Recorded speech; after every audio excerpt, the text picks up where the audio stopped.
възползвам от формата политическо изказване, за да прочета една декларация, която съм поела ангажимент към много граждани на Сливен да изготвя и да ви я представя.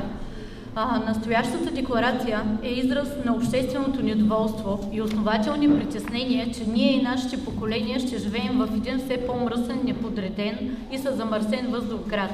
Тези негативни настроения се наслагват поетапно с всяко следващо инвестиционно предложение на ТЕЦ Сливен. Всички помним, че общественото обсъждане за новото комплексно разрешително за изгаряне на RDF отпадъци на ТЕЦ Сливен бе проведено точно на Димитров ден, на празника на град Сливен през 2023 година, като началният час съвпадна с празниците на централния площад в града. С решение номер 2/2025 година на министъра на околната среда и водите се разреши промяна в параметрите на комплексно разрешително номер 510 N1 от 2018 година, издадено на Топлофикация Сливен, и това на практика даде зелена светлина за изгаряне на RDF отпадъци в ТЕЦ Сливен. Последваха множество жалби и становища от наши съграждани, в които се посочва, че разрешението е издадено при сериозни пропуски в административната процедура, включително липса на ефективни консултации с обществеността, както изисква Закона за опазване на околната среда. Спорна е и адекватността на оценката на въздействието върху околната среда, тъй като инвестиционното предложение ще доведе до нови емисии на токсични замърсители, диоксини, фурани, тежки метали и летливи органични съединения с директно въздействие върху човешкото здраве. Решението насочва вниманието и към друг проблем – качеството на RDF горивото, произвеждано у нас. Всеобщото мнение е, че RDF, произведен в България, често е с ниска калоричност, висока влажност и наличие на негорими примеси като метали и стъкло. Има данни, че в RDF може да попаднат медицински и опасни отпадъци от домакинството. Тези характеристики правят горивото трудно приемливо за съвременни индустриални процеси и го поставят под съмнение от екологична и енергийна гледна точка.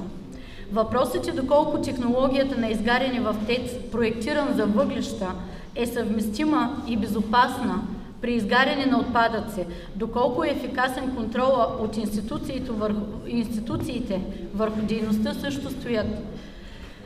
Припомням, че цементовите заводи в страната и към момента изгарят RDF отпадъци, но при далеч по-различна и щадяща технология. Аргументите, че изгаряйки RDF отпадъци, цената на парното и на топлата вода за гражданите ще останат на социално поносими нива, не отговарят на истината. Редица ТЕЦ в страната, включително ТЕЦ Бургас, Русе, Плевен, които са на същия собственик, използват основно природен газ, като цената на услугите им и в момента е значително по-ниска от тази, която плащат гражданите на Сливен. Във връзка с предстоящото днес обсъждане на 15 май от 13 часа в същата тази зала на новото инвестиционно предложение на ТЕЦ Сливен, инсталация на вихров пиролизен реактор за слама, обогатено енергийно гориво и каменни въглища, изразявам становището на редица граждани по казуса, както и своята позиция. Публикуваната официална информация по доклада за оценка на въздействие на околната среда на интернет порталите на Община Сливен и РИОСВ Стара Загора липсват всички цитирани в доклада приложения, което ни позволява на гражданите на Сливен да се запознаят подробно с цялата налична документация по новата инсталация и технология. Това е съществено нарушение на правата на гражданите във връзка с разпоредбите на Закона за опазване на околната среда и Наредбата за условията и реда за извършване на оценка на въздействието на околната среда. В доклада по оценка на околната среда е написано, че в хода на процедурата по ОВОС не е получено становище от Община Сливен. Гражданите на Сливен са обезпокоени от поредните нови инвестиции на ТЕЦ Сливен, които са с потенциал към замърсяване на околната среда и с отрицателно въздействие върху здравето ни. Знаем, че дружеството през 2014 година внесе предложение за скара за изгаряне на биомаса, слама, като беше обещано на гражданите на Сливен, че ще се гори само биомаса и въглища. След това през 2018 година ТЕЦ Сливен получи комплексно разрешително за същата тази скара за изгаряне на RDF гориво от отпадъци. Като в момента има сключен договор с Столична община за 20 000 тона RDF гориво, като 95% от договорените количества с ниско качество, което е предпоставка за отделяне и емитиране на канцерогенни замърсители в атмосферния въздух и генерирането на опасни производствени отпадъци. Доклади сочат, че RDF горивото, произведено в завод в село Яна, е с некачествени характеристики. Голямо съдържание на влага, съдържание на опасни, негорими и медицински отпадъци, високо съдържание на хлор. Какви са гаранциите, че ТЕЦ Сливен този път няма да пристъпи към пиролиза на RDF гориво? Процес, който е още по-вреден за здравето на хората. Инсталирането на реактор за пиролиза в централата създава реална възможност за внасяне на RDF гориво в него незаконно или чрез нова инвестиция и нов доклад по ОВОС. В документацията не се предвижда изгаряне на постоянно видеонаблюдение към реактора и входа на горива във връзка с разпоредбите на член 18 от Закона за чистотата на въздуха и реалната възможност на внасяне на RDF гориво в реактора за пиролиза, термолиза. Престъпно е спрямо цялото гражданско общество в Сливен и всички живущи в селата южно от Топлофикация Сливен да не се взимат по-сериозни мерки за мониторинг, анализ и наблюдение на замърсителите от оператора и новите му технологии, дали гарантират наистина намаляване на замърсяването на околната среда или напротив се стига до значително по-опасно замърсяване с канцерогенни вещества в почвения слой, където се произвежда продукцията за всички граждани на Сливен. Защо не се подхожда към по-екологично чисто за околната среда гориво, с което да се произвежда електро- и топлоенергия, а се търси вариант за образуването на нови канцерогенни замърсители, например полициклични ароматни въглеводороди при пиролиза и диоксини при изгаряне на RDF горива, е въпрос без отговор.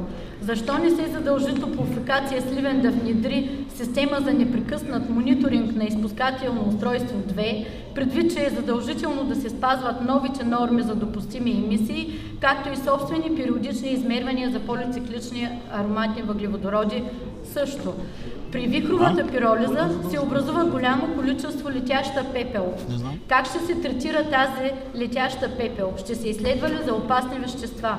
Съобразени ли са площадките за събиране на отпадъци и временно съхранение с отстоянията на най-близко разположените жилищни сгради във връзка с наредба Н4 от 2 юни 2023 година? До ТЕЦ Сливен на разстояние 470 метра северно се намира вилна зона на град Сливен с жилищни сгради в нея. Автоматичната измервателна станция за качество на въздуха се намира в град Сливен. Липсват станции в други населени места, южно от ТЕЦ Сливен, където отиват замърсителите, поради факта, че голяма част от димните газове са в посока южно от дружеството и засягат големи земеделски имоти, които се използват интензивно, основно с пшеница, която доказано е растението най-бързо абсорбиращо токсините. Над 90% от ветровете в град Сливен са север-северозапад, което означава, че замърсителите се пренасят към други населени места, почвения слой и влияят отрицателно върху селското стопанство. С неясно замърсяване поради липсата на мониторинг от институциите с стотици декари обработваема земя, част от тях засегната и от сгуроотвала на Топлофикация Сливен. Плодородните полета на град Сливен ще станат неизползваеми поради липсата на гаранции и мониторинг на замърсители, отделени от ТЕЦ Сливен. Живущите в община Сливен сме подложени на постоянни нови инвестиции на ТЕЦ Сливен и с нови неясни по количества замърсители с канцерогенен характер. Жителите на Сливен са срещу предложението за инсталиране на реактор за пиролиза, термолиза на въглища и биомаса, докато не се вземат предвид измервания на канцерогенни вещества и мерки за предотвратяване на тяхното емитиране в атмосферния въздух. И последно, всички тези страхове на хората са основателни на фона на стряскащата статистика за броя на онкологичните заболявания в страната. Увеличават се българите с онкологични заболявания. Смъртността у нас е по-висока от средната за Европейския съюз. Всяка година процентът на заболелите се повишава. Една от причините за онкологичните заболявания се дължи на замърсяване на околната среда. Ще завърша с призив. Нека бъдем по-отговорни към себе си, към близките и към съгражданите си, към заобикалящата ни среда, към природата. Всички ние живеем, работим, създаваме семейства и отглеждаме децата си в родния ни Сливен. Благодаря.